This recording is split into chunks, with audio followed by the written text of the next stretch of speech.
We all know that they like to go fast, but so many of us had this impression, and I'm a horsewoman, I grew up with horses, had this impression that they're sort of abused and beaten and forced to do it. And I was just so amazed, and I'm still amazed when I go around the track backside, the effort, the human hours that go into keeping a horse safe. Racing's maybe done a very good job of keeping everything that goes on behind the scenes a secret. One of the reasons I thought that this needed doing was in the Kentucky Derby where 8 bells broke down. I was at the farm looking at yearlings, but the next morning I got up early and I drove to Cincinnati Airport to fly home to Los Angeles. And while I was waiting for my plane, this lady was working in there, and I had a cap on that said one of the farms that I'd visited. Finally she came over and she said, "Were you at the races yesterday?" And I said, "Yes." She said, "Do you believe what they did to that mare, 8 bells?" And I didn't understand the question. I said, "What do you mean, what they did to her?" She said, "They just killed her and took her away." She thought we just sent them out, ran them around, put them away, brought them over and raced them. And it was as simple as that. And I explained to her how many people work in the stables, go through the horse, checking, double check and examine them. And when I got done, she was understanding. She actually had tears in her eyes when she started to tell me. So it was a serious misunderstanding, I thought. And I just thought the world should know there's a lot of people that do care and try very hard to keep this game safe and avoid accidents.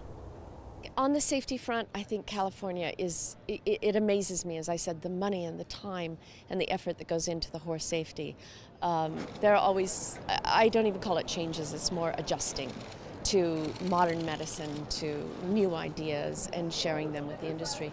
As you can see, first thing in the morning, the groom that takes care of the horse goes over and checks his own horse and gives him a good examination. Following him becomes the assistant trainer's job to come in and look him over, check his knees and ankles, make sure everything looks good. Then they're tacked up, the rider put up on the ring, looked over, walked down to the track, and he's mainly just to make sure everything is in good shape and working, no problems.